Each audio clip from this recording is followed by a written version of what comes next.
3 sorry 4। Chapter 4 is about chief executive and other officers. अच्छा, अगर आपने गौर किया हो तो सी लॉ जब आप तैयार करने बैठते हैं तो इसमें चैप्टर्स हैं 10, बी लॉ से कम। और इसमें जो स्टार्टिंग के एरियाज़ है ना वो कम पेजेस के हैं। जैसे अभी हमने चैप्टर नंबर 1 पढ़ा, उसमें जो काम की बात थी वो एंड पे लिखी हुई थी, तो 2-3 सफ़े वहाँ से काम के थे। इसी तरह 4 में है तो 3 पेजेस मगर काम का एक ही पेज है, विच इज़ चीफ एग्जीक्यूटिव। सवाल वहीं से आता है। चैप्टर 6 में काम के आखिरी के 2 पेजेस है out of 4, and same chapter 5 में भी काम के आखिरी के ही 2 पेजेस हैं। तो सी लॉ जब आप तैयार करने के लिए बैठते हैं ना तो इस पर कभी भी परेशान नहीं होना कि इसका सिलेबस बहुत ज़्यादा है, इसकी लेंथ ज़्यादा है। इसकी लेंथ कुछ भी नहीं है। हाँ जो छोटे चैप्टर्स हैं वो पहले तैयार कर लें ताकि एक हौसला हो कि मैंने 10 में से 5-6 चैप्टर्स तैयार कर लिए हैं। फिर जो थोड़े से बड़े चैप्टर्स हैं जैसे मीटिंग्स हो गए, डायरेक्टर्स हो गए, उन पे हाथ डाल और उनको एक सफिशेंट टाइम दे के प्रिपेयर किया जा सकता है। आए चैप्टर 4 पे चलते हैं। Second session of chapter number 4। Chapter 4 में अब कंपनी को वो मज़ीद एक्सप्लोर करेगा और बताएगा कि कंपनी के अंदर कौन कौन से हजरात काम कर रहे होते हैं जो कि कंपनी के मेन पिलर्स हैं। पहला है चीफ एग्जीक्यूटिव, दूसरा है चेयरमैन, तीसरा है कंपनी सेक्रेटरी। ये 3 कंपनी के अंदर काम करते हैं। देन शेयर रजिस्ट्रार एंड एक कॉन्सेप्ट है सोल ट्रेडर या sole distribution, sole purchase agent का। अब इसमें से जो काम की चीज़ है वो सिर्फ और सिर्फ चीफ एग्जीक्यूटिव है। आप जितने मर्जी सवाल उठा कर देख लें, चीफ एग्जीक्यूटिव से ही क्वेश्चन बनता है, क्योंकि बाकियों से ये कहाँ से निकल आई। मुझे पानी भी दे देगा रहा तो पानी पिला। अच्छा है, ठीक है। बाकी इतने काम के एरियाज नहीं है। शुरू करते सीईओ से। सर सीईओ की डेफिनेशन क्या है? ये आई क्या पूछ चुका हुआ है कि जब आप सीईओ का लफ्ज़ बोलते हैं तो इसका मतलब क्या होता है।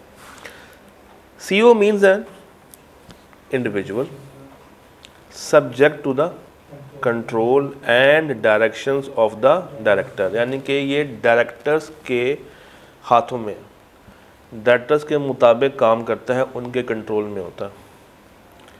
Is interested with the whole or substantially the whole, या तो पूरी कंपनी या मैक्सिमम पार्ट ऑफ कंपनी को ये कंट्रोल करता है। इसको पावर्स देता कौन है? डायरेक्टर। मैनेजमेंट को चलाता है, कंपनी के अफेयर्स को देखता है, और ये खुद भी एक डायरेक्टर होता है। It is a deemed director. तो अगर ये प्रॉपर डायरेक्टर नहीं है तो it will always be considered as a director. तो आप इस पोजीशन को कोई भी नाम दे दें, सीईओ बोल दें, सीओओ बोल दें, कुछ भी नाम दे दें, वो हमेशा क्या कहलाएगा? Chief executive officer. तो अब तकरीबन वही बातें नीचे आपको पॉइंट्स में मिलती हैं। पहला पॉइंट पढ़ें दोस्त। Chief executive shall also be deemed to be a director. आगे पढ़ें। जो इन एलिजिबिलिटीज किस पर लगती हैं? डायरेक्टर पे, वही इस पर लगेंगे। ये किसको रिपोर्ट करेगा? बोर्ड को। और अपनी अथॉरिटीज़ को एक्सीड नहीं करेगा, जो कि किसने ग्रांट की हैं? बोर्ड ने। The terms and conditions appointed of a chief executive nominated by government shall be determined by government. कहता है अगर तो सीईओ गवर्नमेंट उठा के भेज रही है, यानी कि गवर्नमेंट का नुमाइंदा अगर कंपनी का सीईओ बना हुआ है, तो गवर्नमेंट इसकी ड्यूटीज तय करेगी। जैसे ऊपर कौन तय कर रहा है? डायरेक्टर्स, बोर्ड तय कर रहा है। कंपनी का पहला सीईओ कौन बताएंगे? सब्सक्राइबर्स बताएंगे। उसका काम कौन बताएंगे? सब्सक्राइबर्स बताएंगे। इसके पर्टिकुलर्स, नाम, अता पता, सब कुछ डॉक्यूमेंट सबमिट कर लिए जाएंगे। पहली एजीएम तक रहेगा, पहली एजीएम तक रहेगा, या उससे कम टाइम पीरियड के लिए भी आ सकता है, प्रोवाइडेड कि वो किसने फिक्स किया हो? डायरेक्टर्स ने। अच्छा, ये अगर खुद चाहे तो पहले रिज़ाइन भी करके जा सकता है। इन अदर वर्ड्स कहना चाह रहे हैं कि कोई भी पहला CEO पहली AGM से आगे तक नहीं जा सकता। मैक्सिमम क्या है, पहली AGM या उससे कम टाइम, या उससे भी कम अगर ये खुद रिज़ाइन कर दे तो। और अगर गवर्नमेंट का है तो गवर्नमेंट, अच्छा अगर गवर्नमेंट का है तो गवर्नमेंट की कंपनीज को हम एक नाम देते हैं पब्लिक सेक्टर का। सब्सिक्वेंट ये भाई साहब कब आएंगे, appointed by directors with in 14 days of election of director. तो जब डायरेक्टर्स इलेक्ट हो रहे होंगे उसके 14 दिनों के अंदर अंदर आप ये लोग मिलकर किसको चूज कर लेंगे, CEO को। ये कब तक रहेगा, 3 साल। रिटायरिंग भी दोबारा अपॉइंट होने के लिए एलिजिबल होगा। Retiring shall continue to perform his duties unless के दूसरा वाला बंदा आ जाए, यानी कि जब तक वो बंदा आ नहीं जाता रिटायरिंग बंदा अपने काम करता रहेगा, वो छोड़ के नहीं जाएगा। गवर्नमेंट का है तो गवर्नमेंट देखेगा। तो इस पेज से ये डेफिनेशन इंपॉर्टेंट है और सबसीक्वेंट वाली बातें इंपॉर्टेंट है।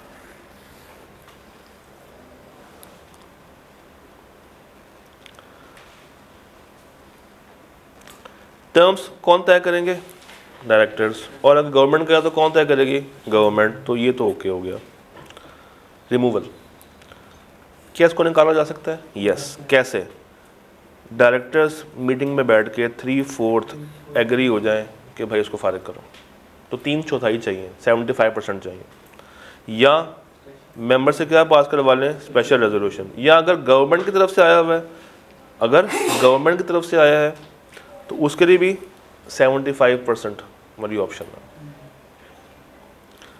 He, his spouse and minor children are prohibited to engage in a business। Chief executive खुद, उसकी स्पाउस या उसके माइनर बच्चे किसी भी तरह का बिजनेस नहीं करेंगे जो कि compete करता हो कंपनी के साथ या उसके सब्सिडरी के साथ। तो कंपीटिंग बिजनेस में हिस्सेदार नहीं होंगे। If he is engage in any business तो उसको निकाल दिया जाएगा। ही शैल डिस्क्लोज द डिटेल्स। जब अपॉइंट हो रहा है तो बता दे, मर्जी है रखना चाहें तो रख लेंगे, बट अगर अपॉइंट हो गया और बाद में कोई काम शुरू कर दिया तो उसको फारिग कर दिया जाएगा। Then he will be removed from his duties. फिर आता है मेरे पास चेयरमैन। अच्छा, अभी तक जो चीज़ काम की है वो रिमूवल है और ये कंपीटिंग बिजनेस वाला पॉइंट है। हाँ जी, चेयरमैन सिर्फ किसके लिए होता है दोस्त, लिस्टेड कंपनीज के लिए होता है। Board shall within 14 days from the election of directors appoint a chairman from non executive directors. क्योंकि एग्जीक्यूटिव में से कौन बन गया ऊपर, CEO, तो नॉन में से कौन बनेगा, chairman. Chairman shall be responsible for leadership of board. ये बोर्ड को लीड करेगा और इंश्योर करेगा कि बोर्ड एक्टिव रोल प्ले करे रिस्पॉन्सिबिलिटीज़ के अंदर। जितने भी फाइनेंशियल स्टेटमेंट्स हैं उसके रिव्यू रिपोर्ट में इसकी रिपोर्ट शामिल होगी। ये 3 साल तक रहेगा। हाँ, अर्लियर रिज़ाइन कर सकता है या अगर इन एलिजिबल हो जाए तो उसको निकाल दिया जाएगा। इसमें से ये काम की बात बस, या ये 14 days पता होने चाहिए MCQs के लिए। बोर्ड इसके रोल्स, ड्यूटीज़, रिस्पॉन्सिबिलिटीज़ को आइडेंटिफाई करेगा। और उसके बाद क्या आता है, शेयर रजिस्ट्रार। ये भी किसके लिए है, लिस्टेड कंपनीज के लिए। ये वो बंदा है जिसके पास कंपनी के तमाम शेयर्स का रिकॉर्ड पड़ा हुआ है। ये इंडिपेंडेंट बंदा होता है। इसका नाम जो है वो मीटिंग्स के अंदर भी आ रहा होता है, नोटिस में भी आ रहा होता है। और जितनी भी एप्लीकेशंस हैं फॉर ट्रांसफ़र ऑफ शेयर्स आपने इसको भेजनी है, कंपनी के नाम पे नहीं भेजनी। तो ये एग्ज़ाम के लिए इतना इंपॉर्टेंट नहीं है। हाँ, मैक्सिमम ये आखिरी पॉइंट इंपॉर्टेंट बन सकता है। फिर कंपनी सेक्रेटरी वो बंदा है जो कि कंपनी के लिए तमाम लीगल मामलात को देखता है, तमाम सेक्रेटेरियल और अदर ड्यूटीज़ को देखता है। और इसकी क्वालिफ़िकेशन और इसका एक्सपीरियंस वैसा ही है जैसा एक तगड़े बंदे का होता है। इसको हम स्पेसिफाई कर देंगे। आपकी किताब ने इसका कोई ख़ास क्राइटेरिया डिफ़ाइन नहीं किया। Public company must have, public company must have, यानी कि प्राइवेट के ऊपर ये मस्ट वाली कंडीशन इम्पोज नहीं की गई। और ये रिस्पॉन्सिबल है टू एडवाइस करेगा बोर्ड को regarding laws, maintenance, records, register. फिर उसको एक दफ़ा रीड कर लीजिएगा, nothing more than that. Same goes with this agent. No company which is carrying on business in Pakistan shall without approval of SCCP appoint any sole purchase sale agent. क्या मतलब? अगर एक कंपनी पाकिस्तान में काम कर रही है, पाकिस्तान में बनी है, तो वो अपना कोई एक सोल परचेज या सेल एजेंट करार नहीं दे सकती। बेशक वो पाकिस्तान में बनी है, पाकिस्तान में इनकॉर्पोरेट हुई है, पाकिस्तान से बाहर, मगर काम कहाँ पे कर रही है? पाकिस्तान में। तो वो विद इन पाकिस्तान है या वो फॉरेन कंपनी है, दोनों केसेस में मसला क्या है कि आप कोई भी सोल एजेंट नहीं रख सकते। हाँ, एक्सेप्शन है। Company incorporated outside Pakistan, company बनी कहाँ है? पाकिस्तान से बाहर, और पर्सन ऑर्डिनली रिजाइडिंग, या वो जो बंदा है सोल एजेंट वो भी पाकिस्तान से बाहर का बंदा है, उनके ऊपर ये चीज़ नहीं लगती, उनके ऊपर ये शर्त कायम नहीं होती। हाँ, अगर उस कंपनी का मेजर बिजनेस पाकिस्तान में है या वो बंदा रहता है पाकिस्तान में है, तो फिर ये शर्त वापस से एक्टिव हो जाएगी। तो अगेन इसमें ये एक्सेप्शन अगर टेस्ट करनी हो तो की जा सकती है, और इसके अलावा there is nothing else in this area.